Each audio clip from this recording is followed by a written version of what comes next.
안녕하십니까. 자, 오늘은 초등 임용고사 2018학년 대비 어떻게 준비하는 게 가장 효과적인가에 대해서 설명하겠습니다. 나눠드린 유인물 보십시오. 유인물 보시면 제일 먼저 그 페이지가 한 해 동안 어떻게 공부할 것인가를 대략적으로 써놓은 거 있죠. 이것은 오늘 강의가 끝나면 다시 한번 보면 이게 무슨 말인지를 알 수 있을 겁니다. 그래서 맨 마지막에 이걸 살펴봅시다. 그리고 넘겨보십시오. 넘겨보시면 1페이지에 있는 내용이 뭐냐면 2017학년도 그러니까 지금 올 4학년 학생들이 시험 봤을 때의 최종 경쟁률, 그 다음에 접수 인원, 그리고 이 자료가 이제 만들고 난 이후에 뭐가 나왔냐면 각 지역별 커트라인이 제시가 되어 있습니다. 각 지역별 커트라인은 지역마다 굉장히 큰 차를 보일까요, 안 보일까요? 굉장히 90점에 가까운 지역도 있고 50점에 가까운 지역도 있죠. 그렇게 커트라인의 차이가 큰 이유는 뭐 때문일까요? 인원수 때문에 그럽니다. 그래서 미달된 지역이 있고 그 다음에 굉장히 많은 사람이 응시한 지역도 있고요. 그러면 1페이지에서 하나만 봅시다. 오른쪽 보시면 2017학년도 초등임용시험 최종 경쟁률이라고 나와 있죠. 거기 보시면요. 가장 아래쪽에 개를 보십시오. 개. 그럼 개를 보시면 접수 인원이 몇 명입니까? 초등 일반이 7,800명이죠. 그럼 7,800명이면 지금 모집 인원은 몇 명입니까? 5,500명이죠. 그러면 5,500명에 7,800명이 응시해서 전체 경쟁률이 1.4대 1이라고 되어 있습니까? 자, 그렇게 봤는데 여기서 그러면 이게 있습니다. 모집 인원과 실제 한 해에 교대 졸업생, 기타 교원대 2대 여기까지 졸업생을 보면 5,500명이 될까요? 못 될까요? 실제로 뭐가 더 많습니까? 졸업생보다 임용의 모집 인원이 더 많아요. 근데 접수 인원은 7,800명이 되죠. 그건 뭘 의미합니까? 재수생이나 그렇지 않으면 현장 교원들의 시도간 이동 때문에 그러겠죠. 근데 이제 특이할 만한 게 뭐가 있냐면 7,800명 중에서 서울 경기의 접수 인원이 몇 명입니까? 맨 위에 보시면 1,700과 2,600명이죠. 그래서 2분의 1이 어느 지역입니까? 서울하고 경기 지역이라는 거 아시겠습니까? 이렇게 서울 경기 지역에 많은 사람이 응시하는 것은 교대 4학년들을 기준으로 했을 때 4학년들도 서울 경기로 원서를 많이 쓰지만 그에 못지않게 현장 교사들 있죠. 교사들도 굉장히 원서를 많이 쓰는 겁니다. 이 이후에 이제 경쟁률 다음에 합격 커트라인이 나오겠죠. 1차 커트라인. 이 부분들은 이 자료를 만들기 이후에 제시가 되기 때문에 홈페이지 윗셈닷컴 홈페이지를 보시면 이 부분에 대한 커트라인이 제시가 되어 있을 겁니다. 그래서 여기 부분은 모집 인원 경쟁률이 어떤 식으로 되고 있다는 것 한 번씩 참고해서 볼 수 있도록 하십시오. 그럼 실질적으로 이제 이 페이지를 보십시오. 이 페이지 보시면 이게 이제 실제적인 내용입니다. 자, 이제 오신 분들 이 페이지 보시면 왼쪽에 1차 시험 과목 및 배점 출제 범위라고 있고 오른쪽에 뭐라고 되어 있습니까? 기출 때려잡기라고 되어 있어요? 안 되어 있어요? 되어 있죠. 자, 그럼 이제 하나하나 초등교육과정이 초등임용고사가 어떤 과목이 출제가 되고 어떤 게 배점이 높나 이러한 것들을 하나하나 살펴보겠습니다. 2페이지에서 왼쪽 보시면 1차 시험 과목 및 배점 출제 범위 있습니까? 거기서 1차 시험 과목 보십시오. 1차 시험 과목을 보시면 제일 먼저 뭐라고 되어 있습니까? 교직 논술이라고 되어 있죠. 그래서 1차가 교직 논술입니다. 그럼 1차의 1교시의 교직 논술을 보고 그 다음에 교육과정 A, B라고 있습니까? 이거 같은 날 보는 거 맞죠? 그래서 아침 제일 처음에 논술, 그 다음에 교육과정. 교육과정 지금 A가 있고 교육과정 뭐가 있습니까? B라고 되어 있죠. 여기서 말하는 교육과정 A, B라는 것은 무엇을 의미하냐면 바로 그 밑에 2018학년도 초등 임용 출제 범위라고 되어 있죠. 그러면 총론부터 과목이 쭉 제시가 되어 있습니까? 마지막 통합교과까지 되어 있죠. 자, 이것을 2교시, 3교시의 과목을 분류하겠죠. 분류해서 A에 해당되는 과목이 있고 뭐가 있을까요? B에 해당되는 과목이 있다. 그 말입니다. 여기까지 아시겠습니까? 그럼 이렇게 이제 1교시, 2교시, 3교시 이렇게 시험이 같은 날 이루어지는데 교직 논술은 문항수가 한 문항으로 되어 있습니까? 자, 지금 그리고 나서 문제 유형이 나와 있는데요. 지금 이 교직 논술은 논술형으로서 배점이 몇 점이 됩니까? 배점이 20점입니다. 배점이 몇 점이다? 20점. 지금 20점 배점 이거 무시할 수 없는 거 맞죠? 자, 그럼 20점 배점인데 이 교직 논술을 어떻게 우리가 대비해서 공부해야 될 것인가에 대해서 설명하겠습니다. 바로 그 옆에 보시면 막대 그래프 되어 있죠. 막대 그래프 보십시오.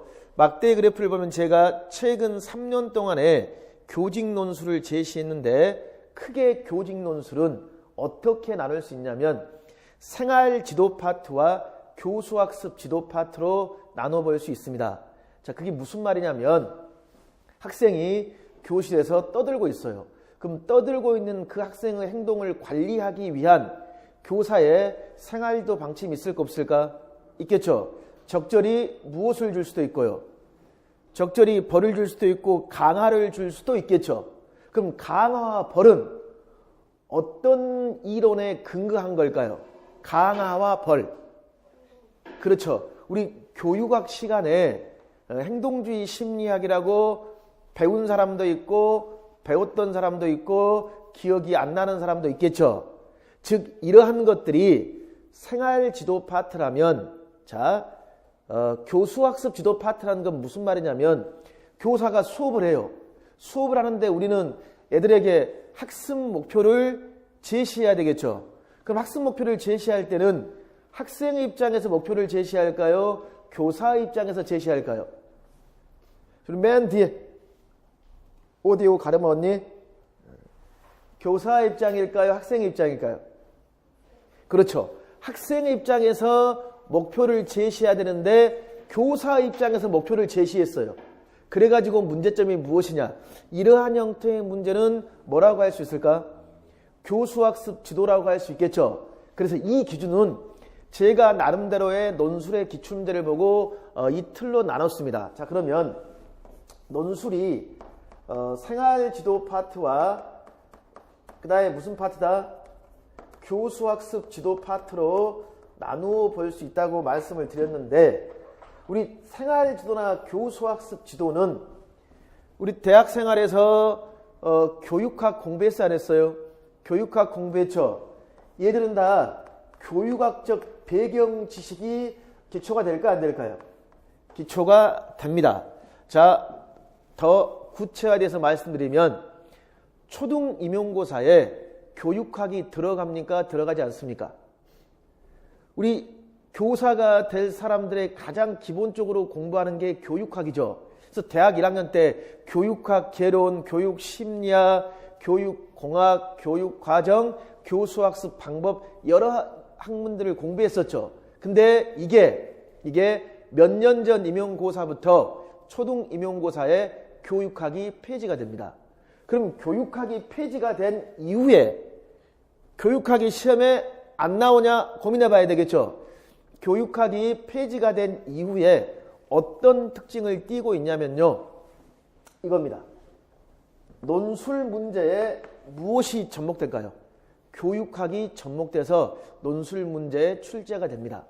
그럼 가장 쉽게 예를 들어드리면 이러한 것들을 생각할 수 있어요. 학교 내에서 이루어지고 있는 일상적인 상황들을 무엇과 접목시켜야 될까요? 교육학적인 이론과 접목을 시켜줘야 돼요. 즉 무슨 말이냐면 더 쉽게 예를 들어 드릴게요. 자, 이렇게 교실이 있으면 이렇게 이제 애들이 있어요, 없어요? 애들이 있고 되게 이 자리에 뭐가 있습니까? 가운데에 교탁이 있죠. 그리고 이쪽에 누구 책상이 있습니까? 선생님 책상 있잖아요. 자, 우리 애들이 이렇게 있단 말이에요. 그럼 가끔 이런 적 있죠. 교실에서 아주 착한 학생을 한 명 앞으로 나오라고 그래서 선생님이 얘에게 뭘 줍니까? 상을 줍니다. 상을 주면 이 뒤에 있는 애들은 뭐 할까요? 이 상 받은 애들 보고 뭐 해요? 박수 친 경험 있어요, 없어요? 혹시 5월 달에 학교에서 받은 상 있습니까? 5월 달에 학교에서 제일 많이 주는 상은 뭐예요? 혹시 효행 어린이상 또는 착한 어린이상 받아본 적 있나요? 없어요? 다 고개를 끄덕거리는데 거기 맨디 언니는 고개를 상 받아본 적 없어요? 핸드백 메고 있는 언니 무슨 상 받았습니까? 효행상? 가장 줄 거 없을 때 주는 상 중에 하나가 효행상이 아니라 가장 우리 반에서 착한 애에게 주는 상 맞죠? 그럼 효행 어린이를 표창을 했죠? 우리는 보고 뭐 할까? 박수를 치죠? 자, 시험은 이겁니다. 여기에 반영된 학습이론을 쓰라고 해요. 그러면 이 상을 받은 이 어린이가 우리 반에서 모범 어린이 맞습니까? 그럼 이 모범 어린이가 상 받은 장면을 이 학생은 뭐 할까요? 이 행동을, 이 상황을 보면서 나도 어떻게 해야 되지? 열심히 이 애처럼 뭐 할까? 부모님을 도와줘서 뭐 할 것이다? 상을 받아야 되겠다. 이 행동을 뭐 한다? 모방한다는 말 있습니까? 그래서 이걸 모방학습이라고도 말하고 그 상황으로 인지해요. 그래서 무슨 학습 그럴까? 사회 인지학습 또는 뭐라고 할까? 관찰학습이라고 해요. 그러니까 일상적으로 교실 내에서 이루어지고 있는 상황을 무엇과 접목시켜라. 교육학적 이론가. 아주 단적인 예로 유승준 있죠. 얘 이번에도 왜 대한민국에 내가 못 들어갑니까? 라고 지금 말하고 있었죠. 유승준 몰라요? 아시죠? 왜 이 친구가 우리나라에 못 들어올까요? 그 당시에 어떤 영향 때문에? 이 사람이 사회적 모범이 됐습니다. 그 당시에는. 그리고 나는 대한민국 국민으로서 뭐 할 것이다. 군대에 간다고 그랬어요. 그러면 이러한 것들이, 이러한 영향력이 큰 사람들이 잘못된 행동을 하면 그만큼 애들에게 파급력이 클까 안 클까? 크겠죠. 그래서 파급력이 큰 사람들은 행동을 할 때 무슨 행동을 해야 돼? 모범을 보여야 될 거 아니에요. 이해하시겠죠? 그럼 교실에서 모범을 보여야 될 사람이 누구죠? 일단은 교사죠. 그래서 우리는 항상 애들 앞에서 뭐 해야 돼? 언행, 태도, 사고방식에 뭐 해야 된다? 모범. 이런 걸 우리는 모방학습이라고 그래요. 그럼 임용고사 문제가 뭐냐면, 자, 문제로 갔을 때 학생이 뭐 하고 있다? 학생이 떠들어요. 얘가 막 떠든단 말이야. 떠들거나 또는 애들이 옳지 못한 행동을 하고 있습니다. 이럴 때 누가 여기에 있는 교사가 뭐 할까요? 적절한 피드백을 할까 안 할까? 피드백을 하겠죠. 이 피드백에 적용된 교육학적 이론을 물어보는 게 최근 이론이다. 그 말이에요. 그래서 예를 들면 이거예요. 얘가 떠들어. 선생님 나오라 그래. 자, 왜 떠들어? 하고 때려버립니다. 매를 때려요. 이런 건 극히 드물겠죠. 이렇게 체벌이나 또는 열심히 공부하면 칭찬을 하는 것은 누구의 이론에 근거한 겁니까? 혹시 이런 이론 배워보셨죠? 우리 대학 때 여기에 쥐가 있어. 쥐. 아니면 비둘기가 있죠. 여기에 뭐가 있습니까? 바가 있죠. 쥐가 이걸 밟아요. 그러면 뭘 줍니까? 먹이나 음식을 준다는 이 이론 공부해 본 적 있어요, 없어요? 공부해 본 적 있죠? 이게 누구의 이론인가요? 자, 크게 파블로그 틀렸습니다. 자, 이것은 파블로그 이론이 아니라 누구의 이론일까? 아주 좋은 거예요. 그래도 스키너의 작동적 조건화설이야. 쥐가 이걸 누르면 음식을 줘요. 이거 학교에 그대로 적용해. 그럼 쥐가 누가 돼야 돼? 학생이야. 학생이 뭐 하면? 공부를 열심히 하면 선생님이 뭘 주죠? 그렇지. 칭찬, 상을 줍니다. 이걸 우리는 뭐라고 하지? 강화라고 해요. 그럼 이것은, 이러한 것은 행동주의 학습이론의 근거했다라고 말할 수 있어 없어? 있죠. 근데 요즘에는요, 요즘 초등학교에서는 어떤 식으로 많이 하냐면 애들이 떠들어. 그럼 물어봐야 돼. 야, 네가 그렇게 떠들면 다른 사람에게 어떠한 피해를 줄까? 그 사람 입장에 대어봤니? 한번 그 사람 입장에 생각해 봐야 되지 않겠니? 또는 우리 반이 조용히 하려면 우리 반에 필요한 규칙이 뭘까? 각자 우리 반에 필요한 규칙을 한번 이야기해 볼까? 그리고 왜 규칙이 필요한가? 그 규칙의 의미가 뭔가에 대해 한번 우리 이야기해 볼까? 이렇게 하는 게 우리 초등학교에서 뭐라고 말하냐면 학생 자치 법정이라고 말을 합니다. 그러한 것들은 학생은 스스로 사고할 수 있다 없다. 사고할 수 있다라는 거에 근거한 거 맞죠? 그래서 이러한 것들이 바로 인지주의 심리학에 근거한 거예요. 이게 최근에 무슨 문제다? 논술 문제 스타일입니다. 이해하시겠어요? 그래서 최근 논술 문제는 이러한 것들이 나오더라도 무엇을 기초로 하고 있다? 교육학적 지식을 기초로 하고 있다는 것을 알아두십시오. 아시겠습니까? 그래서 제가 첫 페이지에 교육학적 지식과 관련된 논술이 있을 겁니다. 다시 이 유인물 1페이지 보십시오. 1페이지 앞에 맨 첫 페이지 표지. 선생님 표지 보십시오. 표지에 7, 8월에 뭐라고 되어 있습니까? 7, 8월에 선생님 교육학 논술 기초다직이 있습니까? 이 말이 뭐냐면 교직 논술을 풀기 위해서는 뭐가 기초가 돼야 된다? 교육학적 이론이 기초가 되어야 된다. 선생님 그 말이에요. 이해하시겠죠? 그래서 최근 논술은 이런 형태라는 걸 생각하십시오. 아직도 쉽게 이런 경우도 있습니다. 교사가 여기 앉아 있어요.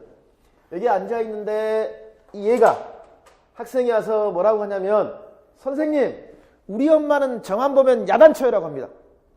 이런 말을 했을 때 교사가 적절히 뭐 해줘야 되죠? 피드백 해줘야 되겠죠? 어떻게 피드백하면 될까요? 우리 선생님 어떻게 피드백해 주실래요? 티처 우리 엄마는 저만 보면 야단쳐요. 그러면 어떻게 할래요? 어떻게? 그냥 아무거나 말해 주십시오. 그렇게 웃고 계실 거예요. 얘가 선생님 우리 엄마는 저만 보면 야단쳐요 하면 씩 웃고 있어. 어떻게 할 거예요? 어떻게? 그랬니? 왜 그랬을까? 어떠한 행동을 했을 때 엄마가 너한테 야단쳤니라고 물어볼 거예요. 시험은 이겁니다. 이걸 주고 이 교사의 문제점이 뭐고 어떻게 대처해야 됩니까를 물어봐요. 이게 최근의 문제 스타일이야. 이 얘가 선생님 우리 엄마는 저만 보면 야단쳐요라고 말하는 이유는 뭘까요? 나 지금 뭐하다? 속상하다 그 말이야. 그러면 그에게 가장 먼저 할 게 뭘까? 네가 지금 많이 속상한가 보구나 라고 말해줘야 되겠죠. 요게 상담의 대화의 가장 기본인 교육학적 용어로 하면 공감, 다른 말로 하면 감정, 이입적 이해라고 해요. 이해되세요? 그러니까 이런 거야. 얘가 방에 있는데 엄마가 그냥 들어가요. 노크하지 않고. 그럼 얘가 뭐라고 해요? 엄마! 노크 좀 해요. 그래요. 그러면 거기에 대응하는 엄마로서 어떻게 말해야 될까? 야, 내가 내 자식 방에 들어갔는데 꼭 노크해야 되냐? 내 집이 네 집이야? 이렇게 해야 됩니까? 얘를 껴안고 뭐라고 해야 돼? 그래, 엄마가 노크하지 않으니까 참 뭐하구나. 속상한가 보구나. 정말 미안하다. 라고 말해야 돼. 이론적으로. 그러나 이렇게 말하는 우리 엄마들이 있어요? 없어요? 없어요. 이게 문제 스타일입니다. 그래서 정리하면 이거야. 교직 논술을 무시하면 안 돼. 20점이야. 이러한 것들은 다 뭐가 기초된다? 교육학. 아니면 쌤 여기에 초등교육과정이 접목이 될까 안 될까? 같이 접목됩니다. 그래서 여기에 초등교육과정도 접목해서 공부하는 게 최근 스타일입니다. 그럼 방금 애들이 떠든다든가 이런 것들은 조용히 시켜야 되겠죠. 이러한 행동들은 인성교육과도 관련이 될까 안 될까? 되겠죠. 그럼 초등교육과정 과목 중에 인성교육하면 제일 중요한 교과가 뭐예요? 도덕입니다. 그러면 이러한 문제는 도덕과와 연계해서 풀 수 있을까 없을까? 충분히 풀 수가 있습니다. 아시겠습니까? 자, 논술은 그러면 대개 1월 달부터 준비하면 좋은데 대개 보통 논술은 3, 4월에 준비한 사람도 있고 대개 7, 8월 달부터 준비하는 게 일반적입니다. 그럼 논술을 준비할 때 선생님 가장 중요한 것은 무슨 문제냐면요. 기출문제입니다. 무슨 문제다? 기출문제. 그러니까 기출문제를 보고 그 기출문제를 크게 어떤 측면으로 나눠서 생활지도, 교수학도 측면 나눠서 공부를 해보는 게 굉장히 이상적이고, 또 하나 논술이 20점인데요. 이게 있습니다.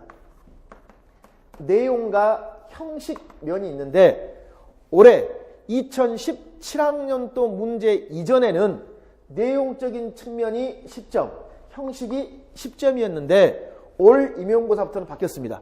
내용이 15점입니다. 그리고 얘가 5점밖에 안 돼요. 그만큼 뭐가 강조됐습니까? 내용적인 측면이 그만큼 뭐하다? 중요하다는 겁니다. 자, 그래서 이게 교직논술 스타일이에요. 자, 정리하면 이거야. 교직논술 한마디로 기초가 되는 게 초등교육과정하고 교육학 있죠. 이것을 기초로 하자 그 말입니다.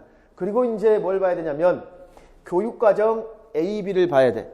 그럼 방금 제가 교육과정 A, B라는 것은 무엇을 의미하냐면 거기 밑에 보십시오. 2018학년도 출제 범위라고 있습니까? 없습니까? 있죠? 그걸 보고 제가 설명해 드릴게요. 이제 2018학년도를 선생님들 초등교육과정 공부할 때 과목 그래가지고 총론 창체란 말 있습니까? 선생님, 그리고 안생이란 말 있어요. 거기서 안생이란 말은 처음 들어봤죠? 안생이라는 게 안전한 생활을 말합니다. 무슨 생활? 안전한 생활. 그러니까 안전한 생활은 2015 개정 교육과정 때 처음 들어간 건데, 일단 거기 보면 뭐 총론 창체 국어 사회부터 통합교과라고 나와 있죠. 그걸 보기 전에 먼저 그 밑에 2018학년도 초등 임용 대비 학습 교재라고 있어요, 없어요? 있죠. 그걸 먼저 보겠습니다. 지금 거기 보면 국가 수준 교육과정이라고 있어요, 없어요? 있죠. 그럼 거기에 교육과정의 밑줄 하나 그어 보십시오. 교육과정. 근데 선생님, 교육과정인데 밑줄 그었죠? 교육과정의 4대 요소에는 어떤 것들이 있습니까? 교육과정의 4대 요소. 목표, 그 다음에 내용, 그 다음 방법, 그 다음에 뭐가 있을까? 평가. 그러니까 목표, 내용, 방법, 평가를 우리는 뭐라고 말한다? 교육과정의 4대 요소라고 합니다. 자, 그럼 거기 위에서, 선생님 위에서 봐봐. 국어부터, 선생님 국어과부터 통합교과까지 있어요, 없어요? 국어, 수학, 사회, 과학, 실과, 체육, 음악, 미술, 영어 통합교과라고 선생님 위쪽에 되어 있죠. 그럼 보십시오. 자, 국어도 뭐가 있을까요? 목표, 내용, 방법, 평가 있어, 없어? 있겠죠. 수학도 뭐가 있을까요? 목표, 내용, 방법, 평가가 있겠죠.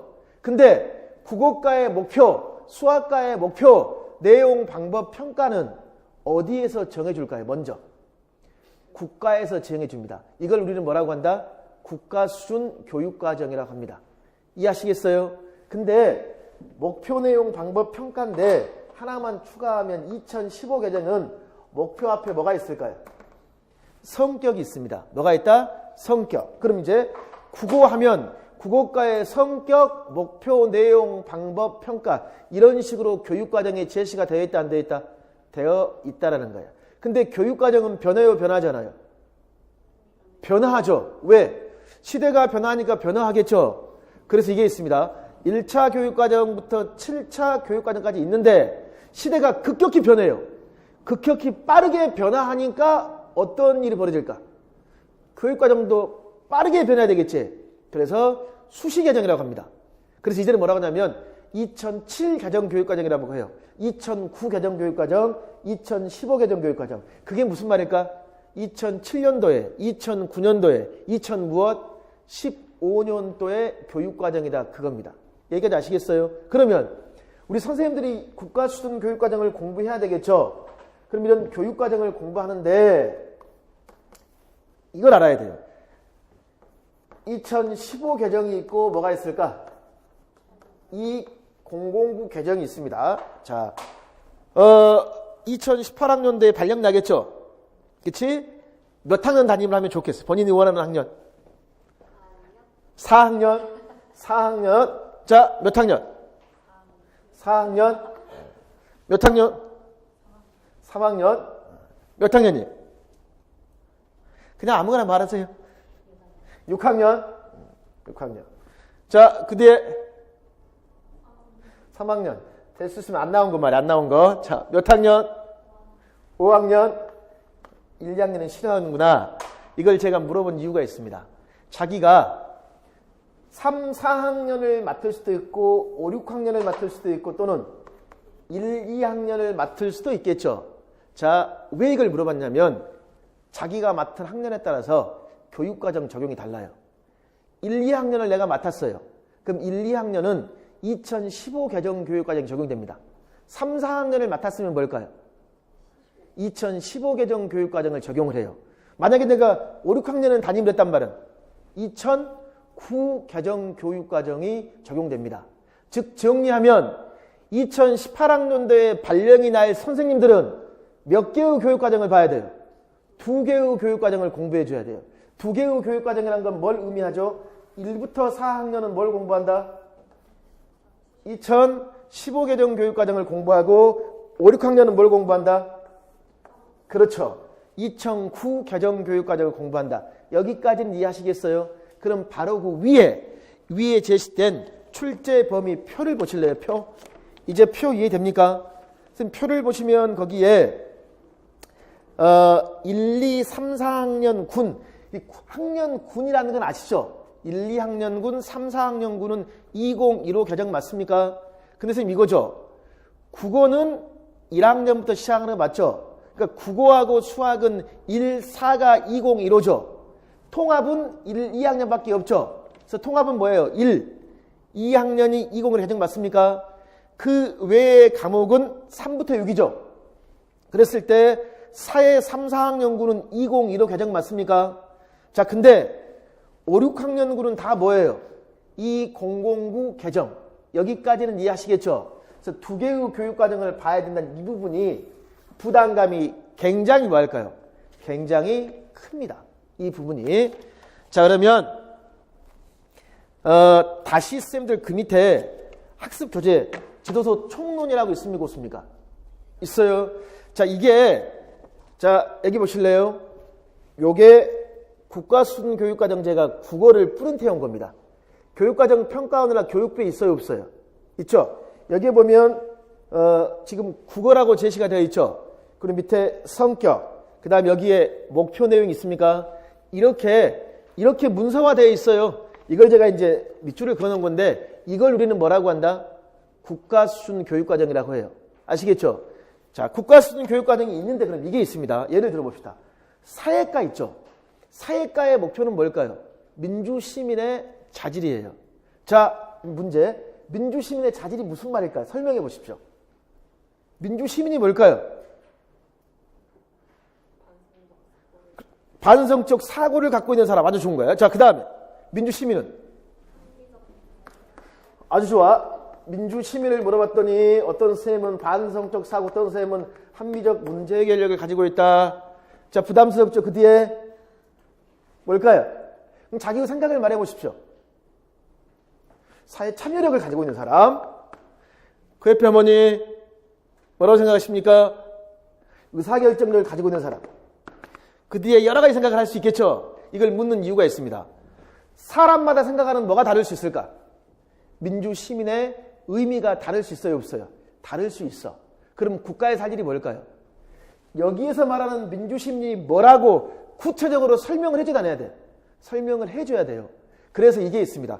국가수준 교육과정이 있으면 그 교육과정을 쉽게 풀어서 뭐 할까? 해설을 해줘야 되겠죠. 그것을 뭐라고 할까? 해설서라고 합니다. 뭐라고 한다? 해설서. 근데 이제는 별도 해설서가 없어요. 안 나와 있어. 그럼 그 해설서를 대신할 수 있는 게 있어야 되겠죠. 국가수준 교육과정이 나오면 그걸 바탕으로 그걸 대신할 수 있는 게 필요해요. 그게 뭐냐면 그 밑에 지도서 총론이라고 있어요? 없어요? 있습니까? 그 지도서 뭐라고 되어 있죠? 강론이라고 되어 있어요? 없어요? 있죠? 자, 이걸 말합니다. 이게 바로 지도서입니다. 여기 보시면 교사용 지도서라고 있어요? 없어요? 있죠? 그럼 이걸 넘겨볼까요? 넘겨보시면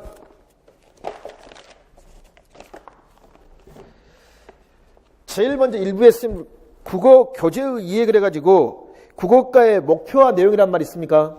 그리고 넘겨보시면 뭐 국어과의 목표, 추구하는 인간상 초등학교 교육 목표, 국어과목 목표란 말 있어요, 없어요?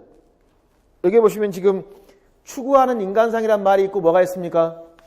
초등학교 목표란 말이 있죠. 그리고 뭐가 있어요? 국어과의 목표가 있죠. 자, 요걸 써보면 있어요. 이거 이제 지도서 총론, 지총을 봤더니 이게 인간상이 있고 초등학교 목표가 있고 국어과의 목표가 이렇게 있겠죠. 자, 그리고 이걸 하나 넘겨봤더니 뭐 내용의 영역과 기준 여러 가지 설명이 자세히 나오는 거야. 자, 그럼 이겁니다. 인간상이나 초등학교 목표 이것은 국어과만 나올까? 모든 교과의 지총에 다 들어있을까?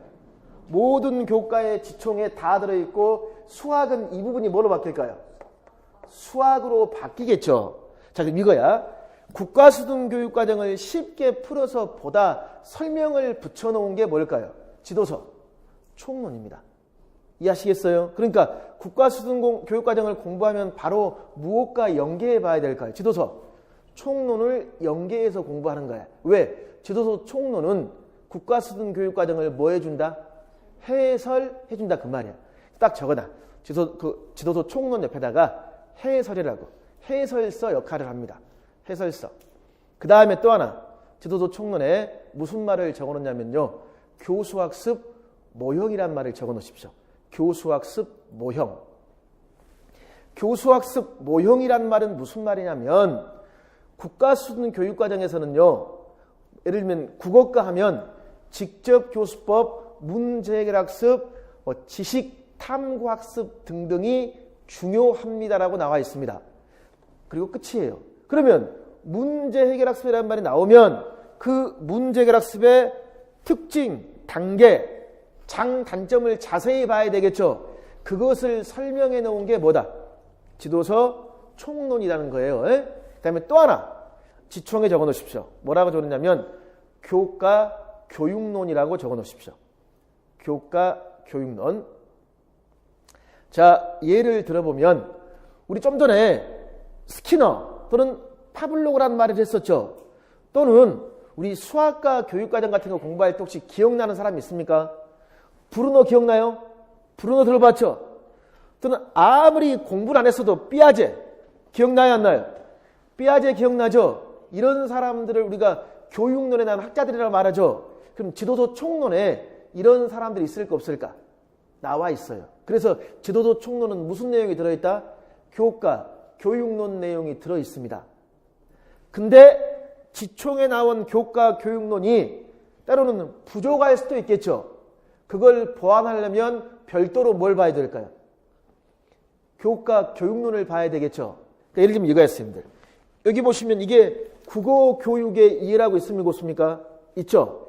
이걸 우리는 뭐라고 할까요? 이제 교과, 교육론이라고 합니다. 그럼 이 교과, 교육론은 어디에 들어있다? 지도서, 총론에 들어있는데 총론에 부족하면 교과, 교육론을 찾아가서 조금 더 뭐 해야 된다? 자세히 봐줘야 된다. 그 말이에요. 여기까지 됐나요? 자, 그러면 제일 먼저 우리가 국가수준교육과정을 공부하겠죠. 그 다음에 뭘 공부한다? 지도서, 총론을 공부하는데 무엇을 병행한다? 교과, 교육론을 병행합니다. 여기까지. 그럼 1번, 그 다음에 2번, 그리고 4번 있습니까? 그럼 거기서 1번, 2번, 4번을 통상적으로 우리는 뭐라고 하냐면 초등교육과정을 공부할 때의 이론이라고 합니다. 뭐라고 한다? 이론. 그래서 이론을 공부할 때는 국가수준교육과정, 그 다음에 지도서 총론, 그 다음에 무엇? 교과, 교육론이라고 해요. 여기까지 아시겠죠? 자, 그 다음에 이론을 공부했죠? 자, 그 다음에 공부해야 될 게 뭐냐면 다시 제가 지도서를 펼쳐드릴게요. 자, 지도서 쌤들 국어과 두 번째 파트에 뭐라고 적어졌습니까? 교수학습의 무엇? 실제라고 되어 있어요? 안 되어 있어요? 되어 있죠. 이것을 우리는 뭐라고 합니까? 강론이라고 합니다. 뭐라고 한다? 강론. 그럼 그 3번에 보면 지도서 강론이라고 있어요? 없어요? 강론이라고 있습니까? 자, 요걸 강론이라고 그래요. 그러면서 공부하는 순서가 1번, 2번, 4번을 먼저 공부한 다음에 어디로 갈까요? 3번에 제시된 뭘 공부한다? 강론을 공부한다. 쓰면 그 말이에요. 그럼 우리가 강론이라는 건 지도의 뭐예요? 실제라고 말씀을 제가 드렸죠. 그럼 간단히 이걸 딱 한번 보시면 강론을 한번 제가 펼쳐본 겁니다. 왼쪽 상단에 여기에 있는 이 부분이 교과서 맞습니까? 교과서 맞죠? 그리고 여기 아래에 보면 스님들 교수학습 활동이라고 있어요, 없어요? 있죠? 보인가요? 자, 그 다음에 뭐가 있냐면 이제 중간중간 넘기다 보면 이런 식으로 참고 자료라고 있어요, 없어요? 보여요? 자, 그러면 방금 강론을 봤더니 자 봅시다. 이렇게 있고 상단에 뭐가 있습니까? 교과서가 있어요, 없어요? 있죠. 여기에 보면 교수학습 활동이 있습니까? 그쵸? 그리고 또 중간에 봤더니 참고자료라고 있어요, 없어요? 있죠? 자, 요거의 관련성을 설명해 줄게요. 자, 선생님, 지도서가 먼저 나옵니까? 국가수준교육과정이 먼저 나옵니까? 국가수준교육과정이 먼저 나오겠죠. 그리고 나서 뭐가 나올까? 지도서가 나오겠죠. 근데 지도서의 윗부분이 뭐예요? 교과서죠. 교과서는 누구한테 나눠주는 거예요? 학생들에게 나눠주겠지. 그럼 지도서는 누가 봐요? 교사가 보겠죠. 이것은 무엇을 근거로 해서 만들어냈을까요? 국가수준교육과정을 근거로 해서 만들어냈겠죠. 그럼 이 교과서에 이 내용이 있습니까? 이 교과서의 내용들은 국가수준교육과정에서 어떤 부분을 기초로 할까요? 내용 부분을 참고로 하겠죠. 그럼 선생님 여기서 교수학습 방법이 있습니까? 이 부분은 국가수준교육과정에 어떤 부분을 참고로 할까요? 방법만 있을까요? 선생님 한 차시가 끝나면 맨 마지막에 뭐 해야 돼? 평가.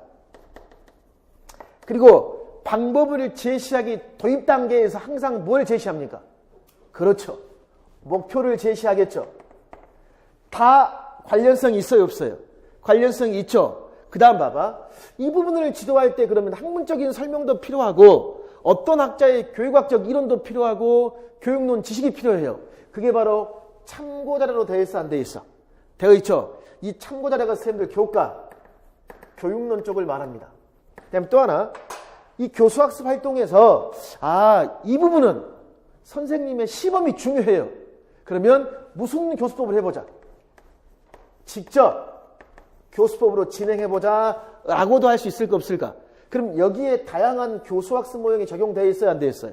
적용되어 있죠. 그럼 정리하면 지도서 강론이 이론 시간에 배웠던 것들의 집합체라고 할 수 있습니까, 없습니까? 집합체라고 할 수가 있겠죠. 그럼 강론을 보기 전에 먼저 무엇을 철저히 봐야 돼요? 그렇지. 교육과정 이론인 국가수준교육과정 지도서 총론 교과교육론을 철저히 공부한 다음에 강론을 넘어가야 된다, 그 말이에요. 여기까지는 아시겠어요? 그럼 다시 맨 처음 표지를 보시죠. 표지에 선생님 거기 1, 2월 달에 기본 이론 정리라고 있습니까? 이 기본 이론 정리는 무엇을 의미합니까? 국가수준교육과정, 그 다음에 무엇? 지도서 총론, 그 다음에 무엇? 교과 교육론을 의미합니다. 이걸 공부한 다음에 이제 3부터 뭘 공부할까요? 거기 밑에 지도서 강론이라고 있어요, 없어요? 있습니까? 이 순서가 이렇게 따라오는 거예요. 그럼 근데 지도서 강론 앞에 국검정이라는 말 있어요, 없어요? 있습니까? 국정 지도서가 있고 이제 뭐가 있을까? 검정이 있을 거 아니에요. 선생님, 검정 지도서는 뭘 말해? 체육, 음악, 미술, 실과, 영어를 말합니다. 이게 이제 여러 출판사에 나온 거 맞죠? 그 외에 국어라든가 수학, 사회, 과학은 국정 지도서 맞습니까? 그래서 국검정 지도서 강론이라고 하는 겁니다.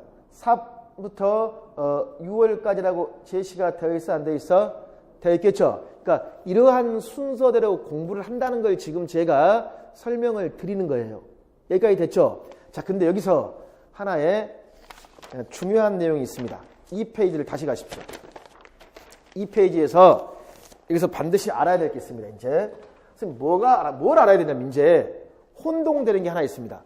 일단 선생님 이 페이지에서 뭐가 있냐면요. 지도서 총론이라고 나와 있죠. 근데 그 초등 임용 출제 범위에 총론 창체란 말이 있습니까? 없습니까? 표에 맨 위에 총론 있습니까? 그리고 그 밑에 지도서 총론 있었죠. 그게 혼동되는 사람이 있는데 이걸 말합니다. 좀 전에 우리 국어과를 봤더니 국어과에 인간상이 있고 초등학교 교육 목표가 있고 국어과의 교육 목표가 나와 있었죠. 그럼 이거 인간상이라든가 초등학교 목표는 국어과뿐만 아니라 모든 교과에 나온다 안 나온다? 나오겠죠. 그러면 2015야 2015 개정교육과정에서의 추구하는 인간상이나 초등학교 교육의 목표라든가 전반적인 내용을 아우러서 제시하는 걸 우리는 뭐라고 할까요? 2015 개정교육과정 총론이라고 그래요. 그럼 이런 개정교육과정 총론이 맨 먼저 나오겠지. 이걸 근거로 해서 각 교과 목표를 뭐가 나올까? 교육과정이 나와 안 나와? 나오겠죠. 그러면 이 밑에 그러니까 위에 제시한 총론은 아래의 지도서 총론과 비교했을 때 지도서 총론은 그 교과목에 한정된 총론이라면 위에 제시된 총론은 2015 개정교육과정 전반적인 내용이라고 할 수 있어요? 없어요? 내용이라고 할 수 있겠죠. 그러니까 이거야. 2015 개정 총론에서 가이드라인을 정해주면 그걸 바탕으로 교과 목별로 2015 개정 교육과정이 나오겠죠. 그럼 그걸 바탕으로 뭐가 나올까? 지도서, 강론이 나와요. 자, 거기서 문제가 발생합니다. 어떤 문제냐면 그 표를 봐, 표에서 선생님들 1, 2학년 군 있습니까? 1, 2학년 군에 적어 놓으십시오. 뭐라고 적어 놓냐면 지도서 총론 강론이라고 적어 놔. 1, 2학년 군의 지도서 총론 강론. 가로에서 2015. 선생님 이거야. 1, 2학년 군은 2015 개정 지도서 총론과 강론이 나온다 안 나온다? 나오겠죠. 이제 내년부터 적용되니까. 근데 문제는 뭔지 아세요? 3, 4학년 군 있습니까? 거기다 적어 놓으십시오. 뭐라고 적어 놨냐면 거기다는 2015 개정 지도서 총론 강론 X. 이게 무슨 말이냐면 시험 범위에는 들어가요. 들어가는데 선생님들 뭐가 없어요? 2015 개정 지도서 총론과 강론은 아직 안 나와 있어. 그러니까 내년에 안 나와 있단 말이에요. 2017에. 그러니까 이거야. 국가수준교육과정은 뭘 보고? 2015 개정 교육과정을 보는 거 맞죠? 근데 지도서 총론과 강론은 있어 없어? 없죠? 그러면 이 부분은 뭘 봐야 될까? 그렇죠. 2009 개정 강론을 봐야 돼요. 뭘 봐야 된다? 2009 개정 강론. 그럼 이 부분 제가 선생님들 강론은 2009 개정 강론이지만 교육과정은 뭘 보는 겁니까? 2015 개정 교육과정이라는 거야. 그 다음에 5, 6학년 군이 있습니까? 그건 뭐라고 적어놔야 되지? 그러지. 지도서 총론 강론 딱 적어놓고 가로에서 2009 개정입니다. 이건 그러면 2009 개정에 뭘 봐야 된다? 총론과 강론을 봐야 된다. 이게 선생님들 선배들하고 비교했을 때 차이가 있는 부분들입니다. 그러니까 공부할 양이 줄었어요, 늘었어요? 그렇지. 굉장히 많이 늘었다는 겁니다. 자, 여기까지는 이해하시겠죠? 그 다음에 다시 교재 보실래요? 학습 교재에 있으면 제가 뭐라고 적어놨습니까? 교대 특강 자료라고 있어요, 없어요? 있죠? 그러니까 이것들을 공부한 다음에 이제 9, 10월 되면 이게 이제 특정 대학 특강 자료입니다. 각 교대마다 대학 교수님들이 특강을 하십니다. 그럼 여기 보시면 이제 뭐 기출문제도 있고 뭐 체육 그래가지고 체육 나와 있죠. 기출을 분석해 놓고 이제 그 대학 교수님이 특강을 하세요. 이러한 것들을 나중에 9, 10월 달에 자기가 공부했던 이론하고 강론을 공부한 다음에 여기에 있는 내용들을 뭐 하면 될까요? 이제 교수님들이 강조한 게 있겠죠. 그것을 추가해서 공부하면 되는 거예요. 그래서 제가 교대 특강 자료라고 되어 있습니다. 알겠습니까? 지금 거기다가 하나만 추가하십시오. 뭐라고 추가하냐면 6번이죠. 교대별 모의고사라고 추가하십시오. 교대별 모의고사.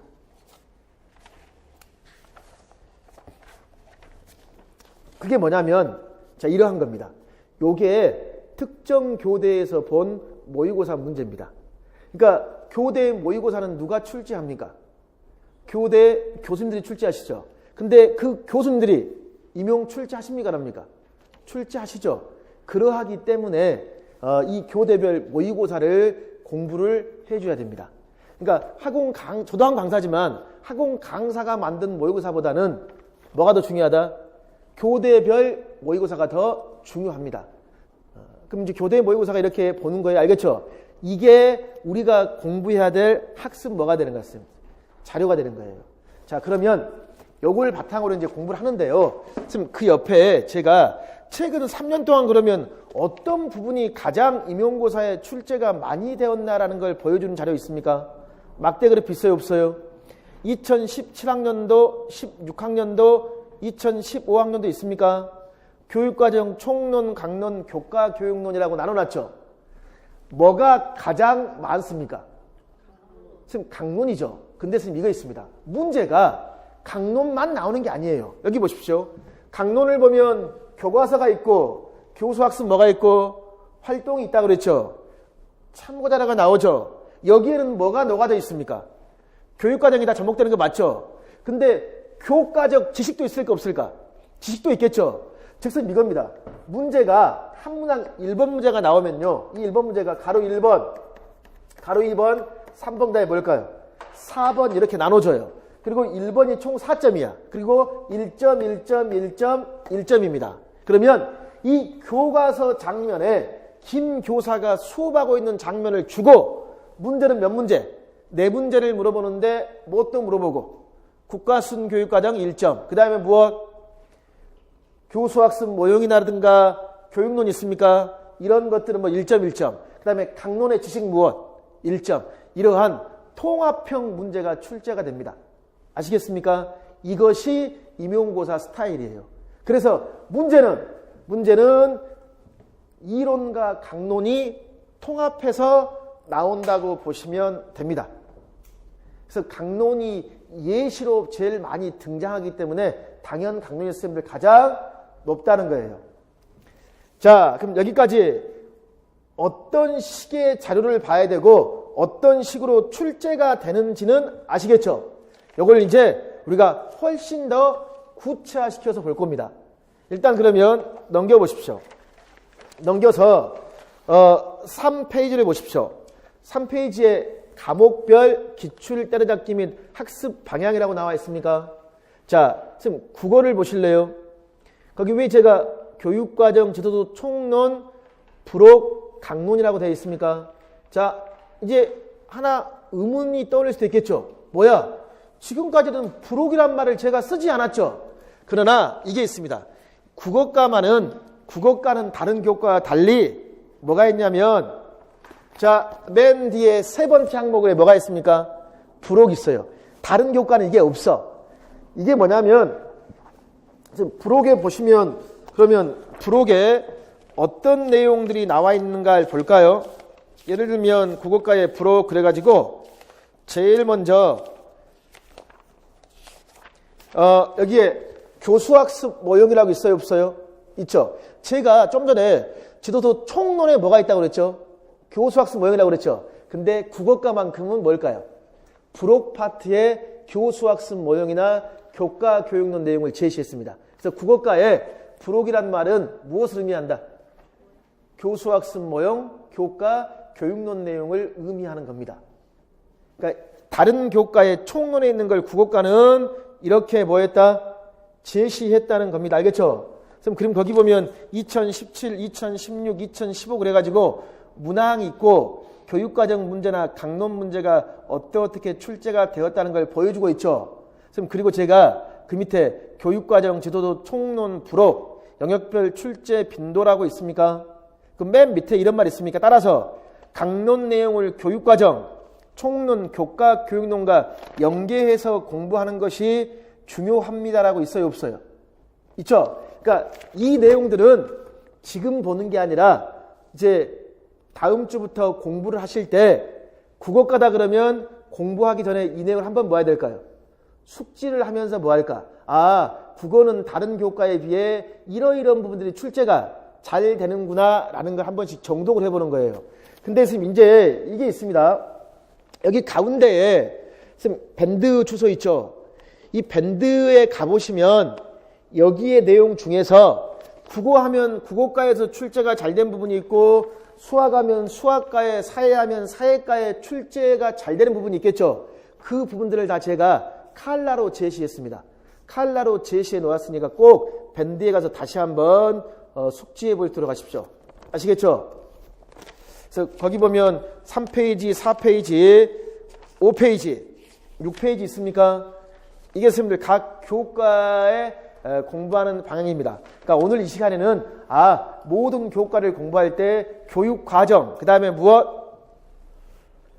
저도 총론, 그 다음에 교과교육론, 그 다음에 강론, 그 다음에 대학 특강자라든가 교대 모의고사를 공부하면 되겠구나 라는 걸 보면 돼요. 알겠죠? 그 다음에 선생님 있습니다. 그 다음에 뭐가 있냐면 지금까지는 이론과 강론이었죠. 근데 중요한 건 이것이 어떻게 문제, 출제가 되는 걸 보는 게 중요하겠죠. 그래서 이것들을 공부할 때 굉장히 중요한 게 뭔지 아십니까? 기출문제입니다. 초등 임용고사에서 제일 중요한 문제는 무슨 문제? 기출문제. 그 다음 교대 모의고사 문제입니다. 그리고 나서 뭘까요? 이제 문제가 부족하다 싶으면 학원 강사 선생님들이 만든 문제 있죠. 이런 것들을 병행하는 겁니다. 그러나 제일 중요한 건 무슨 문제다? 기출문제입니다. 자, 그러면 기출문제와 관련된 걸 제가 설명해 드릴게요. 선생님, 기출은 반복이 될까요? 안 될까요? 반드시 반복이 됩니다. 임용고사를 출제할 때 이렇게 합니다. 평가원에서요, 최근 3년 동안에 출제되었던 문제는 출제하지 말려고 합니다. 하지 말라고 해요. 그럼 최근 3년 이전에 나온 문제도 있겠죠. 그치? 그리고 출제자의 전공이 있을까 없을까? 전공이 있겠죠. 그럼 이거야. 어떤 출제자는요, 자기 전공을 무시하고 그냥 뭐 할 수 있을까? 안 나왔던 걸 출제할 수도 있겠죠. 그러나 그것보다는요, 대부분 전공에 대한 문제를 많이 출제하십니다. 그리고 임용 출제자는 올해 들어간 출제자가 내년에 또 들어갈까 안 들어갈까? 또 들어갑니다. 그런 경우가 많아요. 출제해봤던 분들이 뭐 할까? 출제를 많이 하시기 때문에 기출이 반복된다 안 된다? 반복돼요. 그래서 기출 문제가 굉장히 뭐하다? 중요합니다. 거기 지금 7페이지 있습니까? 7페이지는 제가 이제 수업했던 내용들과 실제 문제가 이렇게 겹쳤다는 거 있잖아요. 그런 걸 제시한 건데, 선생님, 이것보다는, 이 설명보다는 뭐가 더 제가 어디에 하냐면, 이 설명보다는 이 설명은 좀 부끄럽고 그러잖아요. 자랑하는 것 같고 막 그러니까 이것보다는 제가 이 설명을 하겠습니다. 쭉 넘겨서 12페이지 다음 페이지 보시면 기출 때려잡기 있습니까? 없습니까? 있어요. 기출은 기출로 때려잡는다는 말 있습니까? 여기 부분을 제가 설명할게요. 이 부분이 제일 중요합니다. 자, 그러면 한 장을 넘기십시오. 한 장을 넘겨서 예를 들어놨죠. 자, 한 장을 넘기면 왼쪽 상단에 뭐라고 되어 있습니까? 선생님, 도덕이라고 있어요, 없어요? 그럼 도덕 옆에 제가 뭐라고 적어놨어요? 교수학습 모형이라고 있죠. 선생님, 그리고 그 모형 옆에 뭐라고 되어 있습니까? 역할놀이 있습니까? 자, 일단 선생님 이게 필요합니다. 이게 지금 기출이잖아요. 선생님, 기출 문제는 연도별로 있겠죠. 그럼 2017학년도에 문제가 있고 16학년도, 15학년도 문제가 쫙 나오겠죠. 나오는데 기출 문제를 볼 때에는요, 연도별로 보는 것보다 더 중요한 게 뭔지 아세요? 테마별로, 주제별로 정리해 보는 게 굉장히 중요합니다. 즉 무슨 말이냐면 문제는 반복된다고 했죠. 자, 그래서 제가 역할놀이 하면 역할놀이와 관련된 무엇? 기출 문제를 정리해 놓은 겁니다. 이게 이제 실제 이게 교재의 일부분을 제가 제시해 놓은 겁니다. 그러면 직접 기출 문제가 반복되고 있는 것을 올해 기출 문제를 바탕으로 제가 설명해 드릴게요. 맨 왼쪽에 제시된 문제가 뭐예요? 2010 있습니까? 그리고 가운데가 2008이죠. 맨 왼쪽이 뭐죠? 올 임용고사 2017이죠. 그러면 하살표 있습니까? 그 하살표가 반복되고 있다는 증거입니다. 자, 뭘 보시냐면 올해 임용고사 문제 보십시오. 올해 임용고사 문제 보시면 뭐라고 나와 있냐면요. 지금 전개 파트에 A안 있습니까? A안의 밑줄 읽어봐. 도덕적 문제 상황 밑줄. 그 다음에 그 밑에 관련된 자료의 밑줄. 찾으셨나요? A안 보이시죠? 그럼 밑줄 그었죠? 그 관련된 자료 보시면 준호, 상민이, 아저씨, 아주머니, 준호 있습니까? 이건 그러면 대본이라고 할 수 있어요, 없어요? 대본이라고 할 수 있습니까? 선생님, 그러면 A안은 문제 상황과 대본을 제시했죠. 그럼 이 대본대로 애들이 따라할 수 있을까 없을까? 따라할 수 있겠죠. 그럼 이 대본이라는 것은 다른 말로 하면 모범적인 행동이라고 할 수 있을까 없을까? 행동을 그대로 지금 뭐 하는 거야? 따라하는 거 맞죠? 그러면 B안 있습니까? 문제 상황 밑줄. B안. 문제 상황이 있고 누가 뭐가 없습니까? 대본이 없지. 자료가 없다는 건 대본이 없다는 건 맞습니까? 선생님, 대본이 없다는 것은 다른 말로 하면 이렇게 할 수 있을까? 표현의 자율성의 차이가 있어요, 없어요? A는 표현의 자율성이 있어, 없어? 없지. B는 표현의 자율성이 있어요, 없어요? 있죠. 자, A를 우리는 뭐라고 할까? 역할극이라고 합니다. A를 뭐라고 한다? 역할극. B를 뭐라고 할까? 역할놀이라고 합니다. 그러면 이번의 임용고사 문제는 무엇과 무엇을 물었습니까? 역할극과 역할놀이는 어떤 차이점, 어떤 공통점이 있냐를 물어보는 거 맞죠? 자, 이 문제는 2010 오른쪽 보실래요? 거기서 보면 네모안에 아래에서 이런 말 있습니까? 대본에 따른 역할극과 구분이란 말의 밑줄. 대본에 따른 역할극과 구분이란 말 있습니까? 보이시죠? 그럼 이것만 보더라도 무엇을 묻고 있습니까? 이것만 보더라도. 그렇지. 역할극과 역할놀이의 차이점을 묻고 있다는 게 반복되고 있다는 걸 눈으로 확인할 수 있어요, 없어요? 확인할 수 있죠. 근데 수업 모형은 수업 모형의 특징뿐만 아니라 단계도 공부해 줘야 되겠죠. 그럼 또 보실래요? 가운데 2008 있습니까?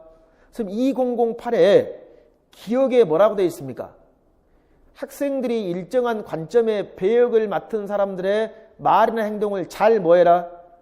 관찰하도록 지도하는 것도 중요하지요라고 있습니까? 찾았어요? 자, 이것은 이제 공부하는 거야. 이것은 2010 기출문제 있습니까? 거기에 수업 계획에 단계 나와 있죠. 단계 보시면 청중의 준비자세 확인의 밑줄. 청중의 준비자세 확인. 그러면 2008의 기억을 2010 문제와 단계와 연결시키면 청중의 준비 자세 확인 단계라고 할 수 있어요, 없어요? 할 수 있겠죠. 자, 이것만 보더라도 기출 문제는 단순한 연도별이 아닌 뭘로 봐야 돼? 테마별. 그러면 이렇게 공부해야 되겠죠. 자, 지도서 총론 공부할 때 도덕이라고 하면 역할놀이 수업 모형이 나오겠죠. 그거에 대한 이론을 공부했으면 도덕이 끝나면 바로 이 도덕에 대한 뭘 봐야 될까요? 해당 기출 문제를 공부하는 게 가장 이상적입니다. 이해하시겠어요? 그래서 다시 첫 페이지, 다시 표지 보실래요? 표지를 보시면 1, 2월 달에 제가 기본 이론 정리 밑에 뭐라고 되어 있습니까? 기출 따라잡기 이론편이라고 있어요, 없어요? 있어요. 그럼 제가 이렇게 했습니다. 기출 문제집을 이론편하고 강론편을 뭐 할까? 나눠놨어요. 그러면 제일 먼저 1, 2월에 이론을 공부하면 이론 시간에 뭐 할까요? 기출문제 이론편 같이 연계해서 공부를 합니다. 여기까지 아시겠습니까? 그렇다 보니까 하루 수업으로는 부족해요. 그래서 직강이 이틀 이루어집니다. 이틀 이루어지는데 토요일 날에는 이론한다면 월요일 날 이거에 대한 뭘 공부할까요? 기출문제를 자세히 공부하겠죠. 근데 월요일 날 나오기 힘드신 분도 계시면 이제 그건 인강을 들을 수 있도록 대체를 해드립니다. 그럼 또 마찬가지 선생님들, 강론을 공부하면 그에 따른 뭘 또 병행해야 될까요? 기출을 공부해야 되겠죠. 그래서 그 밑에 기출 때려잡기 강론이라고 있습니까? 없습니까? 있죠. 그래서 이겁니다. 중요한 건. 하나의 기출문제집을 계속 지금 뭐 한다는 거야? 반복한다는 게 선생님 중요한 겁니다. 아시겠죠? 자, 그 다음에 또 하나 기출이 반복되는 거 제가 계속 설명해 드릴게요. 다시 14페이지 보십시오. 14페이지는 왼쪽 상단에 국어 있습니까? 국어의 내용 체계표에 뭐라고 그랬죠? 읽기 기능이란 말이 있습니까? 선생님, 그리고 나서 2017, 2015, 그 다음에 2001이라고 있어요, 없어요? 자, 여기서 이런 질문을 할 수 있습니다. 아니, 2001이고 지금은 2017인데 너무나 과거 아닙니까? 라고 할 수 있겠죠. 선생님, 근데 뭐가 중요하냐면 이겁니다. 임용고사는요, 2000년도부터 2008 있습니까? 여기까지 임용고사 문제 스타일이 서답형입니다. 그 다음에 2009부터 2012 있죠? 12에서 문제가 어떻게 바뀌냐면 여기서 문제가 변형됩니다. 바뀌어요. 1차 객관식, 2차가 논술형입니다. 객관식하고 뭘로 바뀐다? 논술형으로. 자, 서답형이 바뀌었죠? 선생님, 그러면 서답형 문제는 2001부터 2008 이런 서답형 문제가 2009부터 2012까지 객관식하고 논술형하고 바뀌었지? 그럼 이게 좀 맞지 않죠, 이것은? 그치? 근데 다시 2013부터 뭐로 바뀔까요? 서답형으로 바뀝니다. 뭐로 바뀐다? 서답형. 그래서 하고 싶은 말이 뭐냐면요. 2013 이후에 2017 최근의 문제까지가 서답형이기 때문에 어떤 문제 스타일과 똑같을까요? 2001, 2002, 2008 있습니까? 이 당시의 서답형 문제 스타일과 똑같습니다. 그래서 과거의 기출을 본다는 거예요. 아시겠죠? 단 하나 조심해야 돼. 교육과정은 바뀌어 안 바뀌어? 바뀌지? 그러면 문제의 형식은 동일하되 용어의 차이가 있을까 없을까? 있겠죠? 그럼 그게 선생님들 무슨 말이냐면 그걸 정리해보면 자, 옆에 14페이지에 2001 기출이 있습니까? 선생님 보셨어요? 자, 그걸 먼저 설명할게요. 2001 거기에 읽기 교육의 읽기의 밑줄. 선생님, 그리고 읽기 교과서 있습니까? 교과서 보이죠? 그럼 이거 선생님들, 이 교과서라는 것은 이쪽 보면 지도서 강론에서 지금 이 부분이라고 할 수 있어요, 없어요? 이 부분이라고 할 수 있겠죠? 교과서 내용이겠지? 그럼 교과서의 선생님들 무엇에 대하여 쓴 글인가에 대해서 읽어봅시다는 말이 있습니까? 그럼 네모 안에 보면 뭐에 대해서 쓴 글입니까? 무지개 맞습니까? 그럼 글의 종류가 뭐예요? 그렇지. 설명하는 글 맞습니까? 저건 설명이라고 적어, 설명. 선생님, 그러면 설명문을 쓰는 목적이 뭐예요? 그래, 딱 적어놔. 정보 전달이라고 적어놔. 그럼 이 글을 쓴 사람도 이 글을 읽는 사람이 있습니까? 읽는 사람도 뭐 때문에 읽어요? 정보 때문에 읽다는 거 아시겠죠? 자, 그러면 2번 봐봐. 2번에 중요한 내용이 무엇인가에 밑줄. 중요한 내용. 그리고 내용의 동그라미. 그리고 3번에 글의 내용을 간추린 방법의 밑줄. 글의 내용 간추린다. 그리고 내용의 동그라미. 그럼 결국은 이거죠, 선생님들. 글을 읽고 나서 중요한 내용이 무엇인가를 확인해 본다고 할 수 있어요, 없어요? 할 수 있겠죠? 자, 그랬을 때 그 문제 보실래요? 2번 문제. 2번 문제의 두 번째 줄에 읽기의 원리의 밑줄, 읽기의 실제의 밑줄. 자, 답을 먼저 적어 놓으실래요? 읽기의 원리의 답이 뭐냐면 내용 확인입니다. 읽기로 답이 뭐다? 내용 확인. 그리고 읽기의 실제 있습니까? 요거의 답이 뭐냐면 정보 전달입니다.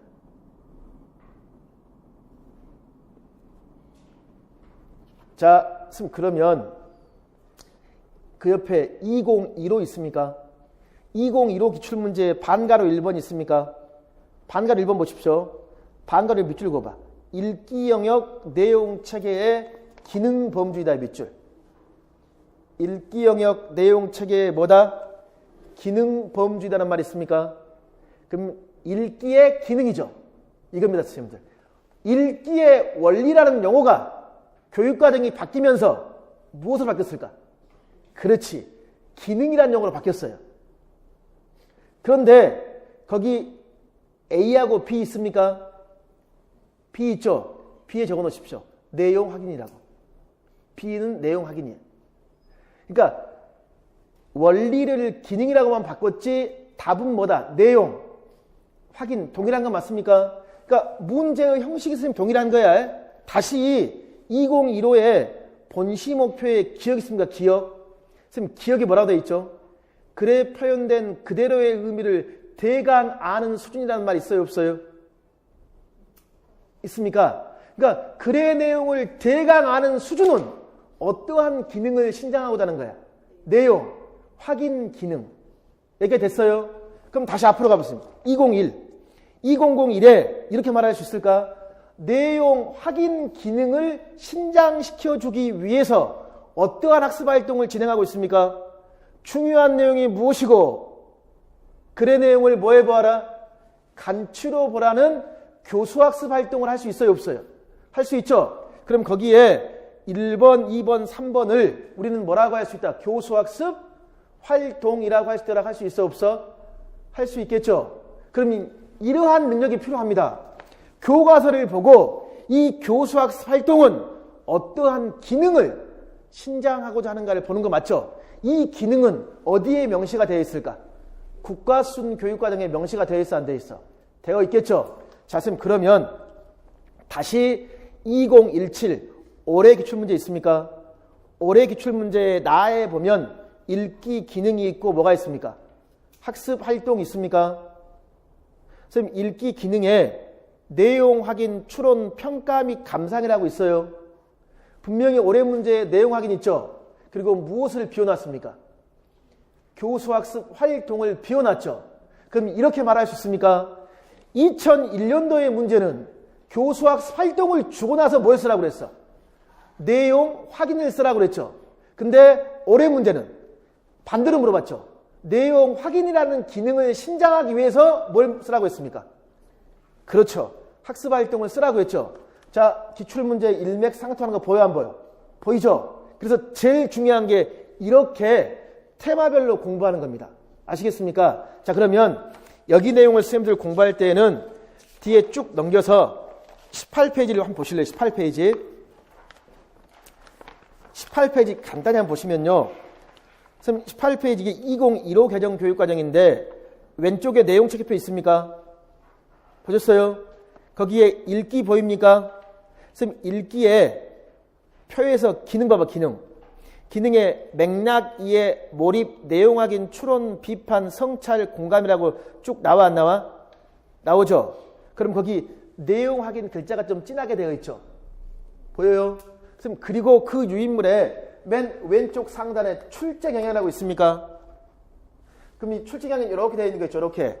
거기 뭐라고 되어 있습니까? 읽기 영역 내용 체계 기능 범주이다. 기억을 고려할 때 중점적으로 지도해야 될 A, B를 쓰라는 말 있습니까? 요 좀 전에 B가 방금 내용 확인이라는 말 기억나시죠? 자, 선생님 이거야 그럼. 제가 요것도 윗셈 밴드에 있습니다. 다. 어떻게 한 거냐면 이겁니다. 내용을 정리하면서 기출된 게 제일 중요하죠. 그럼 밴드에 보시면 내용 확인이 칼라로 되어 있어요. 그리고 여기에 제시된 이 부분도 어떻게 돼서 칼라로 되어 있어. 그러니까 출제가 된 부분들은 다 어떻게 되어 있다? 칼라로 지금 정리해 놓은 겁니다. 선생님 그런데 용어의 차이가 있다는 말 기억납니까? 읽기의 기능이 과거의 원리였죠. 답은 똑같죠. 그럼 이거 선생님들 과거의 기출문제는 중요하죠. 그러나 조심해야 돼. 교육과정 기출문제를 볼 때에는 형식을 참고하되 답은 뭘로? 2015 개정 기출문제로 바꿔야 돼요. 이 말 아시겠어요? 그것만 주의하면 됩니다. 자, 그래서 기출이 굉장히 이렇게 중요합니다. 아시겠죠? 자, 앞으로 가서 그러면 이제 2015 아니 15페이지 15페이지로 선생님들 기출 보실래요? 15페이지 문제는 이제 뭐냐면 실과 문제죠. 실과 문제인데 지금까지는 객관식 문제가 없었죠. 근데 오른쪽에 2010 기출이라는 말이 있습니까? 이건 객관식 맞습니까? 이게 바로 1차 객관식입니다. 아시겠어요? 1차. 그러면 객관식 문제도 도움 많이 되겠죠. 특히 적어 놓으십시오. 객관식 문제는요. 강론을 공부할 때 도움 많이 됩니다. 뭐 공부할 때? 강론. 선생님 그 객관식 문제 간단히 보면 맨 위에 목제품 만들기 있습니까? 저하고 문제 간단히 봅시다. 선생님 A모듬의 실습 보고서에 제작 과정에 가공하기라고 있어요 없어요? 보이시죠? 거기서요. 밑줄을 그어봐. 표면이 매끄럽게 될 때까지 여러 방향으로 사포질. 그리고 매끄럽게 동그라미. 선생님 매끄럽게 하기 위해서 사포질하는 거 맞죠? 근데 사포질을 여러 방향으로 하면 오히려 판재가 뭐 할까요? 목재가 상하겠지. 그러니까 여러 방향이 아닌 뭐라고 해야 돼요? 한 방향은 맞죠? 선생님 그러면 거기 보기에서 디귿 보면 가공하기 단계에서는 사포질은 나뭇결이 상하지 않도록 일정한 방향 맞습니까? 가공하기 맞죠? 요게 올해 임용고사 문제의 답이 돼요. 자, 맨 왼쪽에 2017 올해 임용고사 문제 보십시오. 선생님, 나에 보면 네모안에 이런 말이 있습니까? 연필꽂이를 만들고 나니 자, 생각한 만큼 밑줄 깔끔하게 만들어지잖아요. 밑줄을 깔끔하게. 선생님, 요게 매끄럽게란 말이 맞죠? 아, 나 속상했다. 선생님께서는 무엇을 하지 않고 그대로 뭐 했다? 조립했다는 말이 있습니까? 그래서 자른 면과 모서리가 뭐 했다? 날카롭다는 말이 있어요 없어요? 그 말은 매끄럽지 않다는 말이죠. 무슨 과정이 빠져 있습니까? 사포질, 가공하기가 빠져 있다는 거예요. 이렇듯, 선생님 이겁니다. 이렇듯 강론 내용은 끝이 없어요. 실과 강론 지도서 있죠. 지도서. 검정이기 때문에 10권이 넘어요. 굉장히 내용이 많겠죠. 그 내용 중에서도 보십시오. 과거에 기출문제를 풀면 충분히 이 문제 풀 수 있어요 없어요? 풀 수가 있는 겁니다. 자, 그럼 이거 선생님들 강론을 공부할 때도 꼭 해당 기출문제를 최대한 뭐 할까? 자세히 구체적으로 분석하면서 기출을 푸는 것 자체가 강론을 공부하는 방법이 되어야 돼요. 오늘 저희가 하는 설명 중에 가장 중요한 게 이겁니다. 그러면 강론을 공부할 때도 반드시 강론 기출문제를 서로 뭐 하자? 병행하자는 겁니다. 아시겠죠? 자, 그리고 나서 이제 뭐가 중요하냐면요. 강론을 공부할 때 무조건 선생님도 이거 있습니다. 여기 보십시오. 무조건 위쪽에 제시된 것들 있죠. 이 내용들을 무조건 봐버린, 무조건 아무 생각 없이 보면요. 초등학교 기말고사가 될 수 있어요. 무슨 말이냐면 이 강론 속에서는 교과 지식도 필요하지만 교육과정에서 강조하고 있는 목표, 방법, 평가, 교육론 내용이 다 들어있어 안 들어있어? 다 들어있기 때문에 철저히 무엇과 연계해서 공부하는 게 중요할까요? 교육과정과 연계해서 공부하는 게 중요하겠죠. 자, 그걸 제가 보여주고 싶은 거예요. 근데 이제 제가 그랬죠. 지금 강론을 공부하면 반드시 뭘 연계해라? 기출문제 연계하겠지. 근데 다 기출이 되는 건 아니겠죠. 그래서 예상 문제를 바로바로 연결해서 공부하는 게 중요합니다. 그걸 설명하고자 하는 게 이 부분이에요. 자, 그러면 다음 페이지 보실래요? 16페이지 보십시오. 16페이지. 요게 강론을 공부하는 방법입니다. 일단 16페이지에 선생님들 왼쪽 2017 기출이 있습니까? 거기에 밑줄 그어봐. 3, 4학년 수화연산 2009 개정의 밑줄. 그리고 2017 5번 문제 있습니까? 반가로 이번에 밑줄 그어보십시오. 2015 개정 1, 2학년군 도용의 학습 내용 성취 기준의 밑줄. 됐어요? 그럼 그 다음에 거기 나의 기억하란 말 있죠? 나의 기억의 밑줄. 됐습니까? 그러면 이겁니다. 여기 보십시오. 좀 전에 이거 말했죠, 제가. 교과서에 제시된 활동은 무엇을 근거로 했다? 내용이라고 했죠. 그럼 이 내용 속에는 무엇이 들어있을까? 학습 내용 성취 기준이 들어있습니다. 뭐가 들어있다? 학습 내용 성취 기준 굉장히 중요한 겁니다. 그럼 성취 기준은 쉽게 말해서 학습 목표라고 할 수 있을까 없을까? 목표라고 할 수도 있겠죠. 그럼 선생님 이거예요. 여기서 나의 기억이란 말이 있습니까? 나의 기억이 뭘까요? 교과서야. 나의 기억 2015 그러니까 2017 5번 문제에서 반가로 1번에 2015 개정이었죠. 나의 기억은 뭘 의미한다? 교과서입니다. 그럼 시험은 이거야. 교과서에 제시된 활동을 주고 이걸 통해서 지도하고자 하는 뭘 쓰라고 한다? 성취, 기준을 쓰라고 한다는 거예요. 여기까지 이해하시겠습니까? 좀 전에 이거 기억나요? 좀 전에 내용 확인이라는 기능을 쓰라고 하기 위해서 교과서에 1번, 2번, 3번이 나왔어 안 나왔어? 나왔죠? 그거하고 같은 맥락이에요. 자, 그럼 이거야. 내용 속에는 뭐가 들어있다? 성취 기준. 그러면 성취 기준을 물어볼 때는 교과서 활동을 주고 뭘 쓰라고 한다? 성취 기준. 그러면 성취 기준 속에는 학습해야 될 개념이 있을까 없을까? 개념이 있겠죠? 자, 그러면 성취 기준에 딱 적어놔. 거기 학습 내용 성취 기준에 이런 말을 적어 놓으십시오. 한마디만 딱 적어놔. 핵심 키워드라고 적어 놓으십시오. 성취 기준 속에는 뭐가 들어있다? 핵심 키워드. 임용고사 문제는요.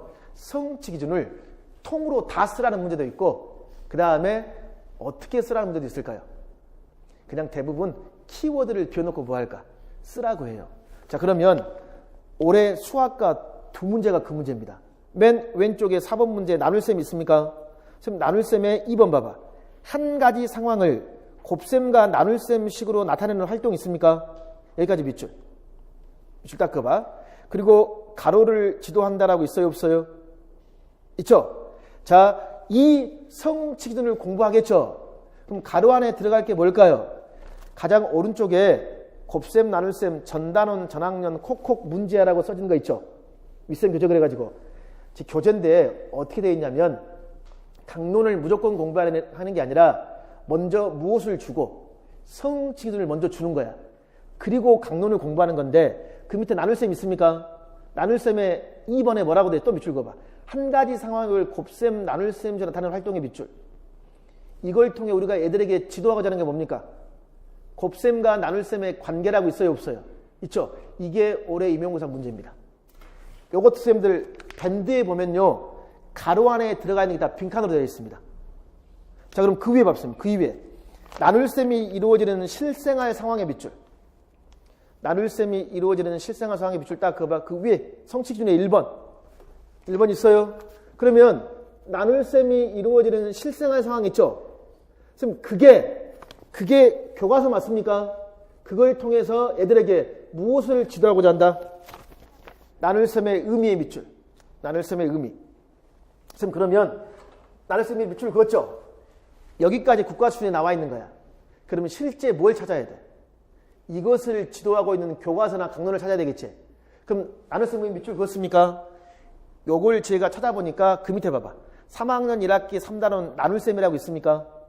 요 단원 내용이 그 성취 기준 동그라미 1번에 해당되는 내용이라고 할 수 있어요 없어요? 할 수 있어요? 자, 그러면 동그라미 1번에서 나눌셈의 의미 있죠? 의미 밑줄 그었죠? 그것을 그 밑에 어디에 밑줄 그냐면 나눌셈은 실생활을 통한 두 가지 상황이란 말이 있습니까? 거기서 밑줄 그어봐 이제. 등분제의 밑줄, 그 다음에 포함제의 밑줄. 그럼 이렇게 살펴할 수 있습니까? 국가수준 교육과정에 나눌셈의 의미 있죠? 이거 지도서 보니까 뭐가 뭐로 되어 있더라? 등분제와 뭐? 포함제로 되어 있더라. 그럼 우리는 실생활 속에서 애들에게 무엇과 무엇을 지도해야 돼? 등분제하고 뭐하고? 포함제라는 게 뭔가를 지도해야 된다는 거예요. 여기까지 됐어요? 자, 그러면 임용고사 문제가 뭔지 아세요? 이거에 해당 교과서를 보면 거기에 있는 무엇이 제시가 되어 있을까요? 하나, 둘, 셋, 넷, 다섯, 여섯, 일곱, 여덟. 요거 있습니까? 그리고 접시 있어요 없어요? 이게 교과서로 되어 있습니다. 그럼 교과서가 이렇게 되어 있어요. 그럼 시험 문제 어떻게 나올까? 이 장면은 나눌셈의 의미 중에서 등분제입니까? 포함제입니까? 이게 임용고사 문제예요. 자, 사과 8개가 있다. 두 접시에 똑같이 나누어 담으면 한 접시에는 몇 개입니까? 그러면 8개를 2접시, 1접시 몇 개? 4개 맞습니까? 이것을 우리는 뭐라고 할까요? 등분제라 그럽니다. 시험 문제는 어떻게 물으는지 아세요? 요것을 포함제로 나타나고 그래요. 그러니까 8 나누기 2는 4는 맞아. 근데 이것은 이렇게 나타날 수도 있고 어떻게 더 나타낼 수 있을까요? 4가 몇 개? 8개가 있다. 한 사람에게 몇 개씩? 2개씩 주면 모두. 그렇지. 몇 사람에게 줄 수 있습니까? 그럼 몇 사람이에요? 4사람 맞죠? 그치? 그러니까 똑같은 겁니다. 8 나누기 2는 4다. 이게 4사람이 될 수도 있고 4개가 될 수도 있고. 그러니까 등분제하고 뭐예요? 포함제. 시험은 이런 형식으로 물어보니까 강론을 공부할 때는 성취 기준을 두고 항상 이 성취 기준을 무엇과 접목시켜서 강론과 이렇게 접목시켜 공부하는 걸 제가 보여드리는 거예요. 여기까지 아시겠죠?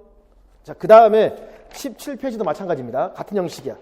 자, 그렇게 했을 때 이제 이런 식으로 공부할 게 굉장히 많아요. 그럼 중요한 건 이렇게 공부했으면 이걸 뭐 해야 될까요? 단고나해야 돼. 뭐 해야 된다? 단고나. 자기 노트가 필요하겠죠? 근데 단고나를 너무 늦게 시작하기 때문에 10월 말까지 단고나 합니다. 복습할 수 있는 시간이 있을까 없을까? 없어. 단고나는 최대한 뭐 할까? 빨리 해야 돼요. 그래서 넘겨보시면 단고나 1단계, 2단계, 3단계 있습니까? 1단계는 먼저 무엇을 단고나 하자? 이론을. 2단계는 강론. 그리고 계속 뭐가 필요하다? 무한. 반복이다. 그럼 18페이지에 보면 자, 국어 그래가지고 단고나 1단계 이론 있습니까? 거기다 뭐라 적어놓냐면 국가 수준 교육과정을 적어 놓으십시오. 그러니까 이거 단고나에 제가 예를 보여드릴게요. 그러니까 이런 식으로 다 교재가 만들어져 있습니다. 먼저 그러면 국가 수준 교육과정을 단고나 해야 되겠죠? 그리고 넘겨서요. 19, 20 있죠? 여기까지가 국가 수준이에요. 그럼 이겁니다. 실제 국어과 국가 수준 보면 30페이지가 넘어요. 요걸 지금 처음에는 이 원문으로 공부해요. 원문으로 제일 처음에는. 그러고 나서 뭐 할까 이제? 3페이지 단고나 했죠? 그 다음 선생님들 뭘 단고나 필요합니까? 지도서 총론 부록 단고나가 필요하겠죠? 그럼 21페이지 있습니까? 이론 단고나 있어요. 그게 뭘까요? 지도서 부록입니다. 적어 놓으십시오. 지도서 총론 부록. 지도서 총론 부록 단고나. 그리고 나서 이제 어떤 단고나가 필요합니까? 강론 단고나가 필요하겠죠? 22페이지 보십시오. 22페이지가 뭘까? 강론 단고나입니다. 보이시죠? 선생님, 그러면 국어를 예로 들었죠? 6학년 1학기 일단은 비유적 표현이 있습니까? 비유적 표현 보이시죠? 그럼 그 밑에 성취 기준에 뭐라고 되어 있습니까? 밑줄. 비유적 표현의 특징과 효과의 밑줄. 밑줄 그었어요? 분명히 교육 과정에 비유적 표현의 특징과 효과란 말이 들어있죠? 그러면 강론을 공부할 때 뭘 공부해야 될까? 비유적 표현에는 뭐가 있고 어떤 특징인가를 봐야 되겠죠? 그래서 그 밑에 봐봐. 직유 운용법 있습니까? 있어요? 이게 비유적 표현은 맞죠? 그 밑에 뭐가 있어요? 표현에 좋은 점 있습니까? 이게 지금 효과 맞습니까? 그럼 이거야. 교육 과정의 성취 기준에 있는 걸 그대로 제가 정리를 했죠? 여기서 끝나면 안 돼요. 이거에 해당되는 문제를 보라고 바로 그 옆에 비유적 표현에 좋은 점을 안다. 길이라는 시 있습니까? 없습니까? 그리고 예상 문제 있습니까? 그래서 이거예요. 가장 이상적인 건 성취 기준, 강론, 예상 문제를 뭐 하는 거야? 같이 묶어서 하는 겁니다. 그러면 제가 이렇게 교재를 정리해 놨습니다. 단고나 교재라는 것은 이론, 강론, 그 다음에 뭐까지? 문제 있죠? 예상 문제까지 이런 식으로 각 교과를 단고해 놨습니다. 그러면 이제 이 단고나는 어떻게 하냐면 다시 맨 처음 봐야 되겠죠? 맨 처음 보실래요? 맨 처음에 선생님 보시면 1, 2, 3, 6 있습니까? 1, 2월 달에 원문을 공부하면서 3, 6월에 이제 이론 단고나, 강론 단고나가 쭉 이루어지겠죠? 근데 제가 이틀 수업한다고 그랬죠? 선생님들이 1, 2월 달에 공부할 시간이 제일 많아요. 그래서 이렇게 합니다. 1, 2월에 제가 이론 단고나를 시작합니다. 국어 원문 지총을 다 공부했으면 그 다음날 바로 뭐 해야 돼요? 이론 기출문제로 풀어보고 이론 단고나도 같이 병행해야 돼요. 이해하시겠죠? 그런 식으로 수업이 이루어집니다. 자, 그러면 이러한 것들을 다 정리해 놓은 게 한 번에 끝내는 이 초등교육과정이에요. 여기 보시면 제일 먼저 선생님들 뭐가 있냐면 국가수준교육과정 원문이 있습니다. 그럼 국가수준교육과정 공부했으면 뭐 해야 되죠? 지도도 총론 공부한다고 그랬죠? 그래서 이제 이게 지도도 총론이에요. 그럼 지도도 총론 공부했으면 이제 교과 교육론이나 이러한 것들을 또 정리해 봐야 되겠죠? 이게 그 내용입니다. 그리고 얘네들이 끝나면 선생님들 뭐가 나와야 돼? 강론 나온다고 그랬죠? 이게 선생님들 강론 내용이에요. 근데 이 교재에는 보충해야 될 내용도 있습니다. 왜 그러냐면 1, 2학년 강론이라든가 3, 4학년 내용도 2015 있잖아요. 이런 거 좀 보충해야 될 내용들이 필요해요. 이것을 이제 3월 달에 단고나 교재가 나옵니다. 그래서 이겁니다. 1, 2월에 이 교재를 구입하시면 교육과정 원문집 있죠? 요거 있죠, 요거. 국가수준교육과정 원문. 요거 전 과목 속에 제가 또 기출문제를 뿌렸어 했거든요. 요거하고 단고나 교재를 출판사에서 교환해 줍니다. 그래서 그런 식으로 수업이 1, 2월 달에 이루어지는 겁니다. 여기까지 해서 어떻게 수업이 이루어지고 무엇을 봐야 되는지 아시겠죠? 오늘 꼭 잊어버리면 안 되는 게 이론을 공부하면서 중간중간에 반드시 무엇을 접목하자. 기출문제 접목하고 꼭 시간이 가장 많은 일요일 달 단고나 가능하면 꼭 뭐하자? 이론만이라도 점점 뭐하자? 시작해 보면서 공부를 하자 그겁니다. 이해하시겠죠? 그리고 나서 선생님 여기 또 맨 마지막에 보시면 뭐라 되어 있냐면 교대 모의고사 분석 쪽지게란 말이 있습니까? 이게 뭐냐면 교대별 모의고사를 본다고 그랬죠? 그걸 제가 분석하고 쪽집게는 시험 한 달 전에 출제위원이 들어가잖아요. 그 출제자 정보를 모아서 쭉 같이 공부해 보는 겁니다. 그러면 1년이 끝나는 거예요. 자, 여기까지 초등 2018 임용 로드백 강의를 마치겠습니다. 수고하셨습니다.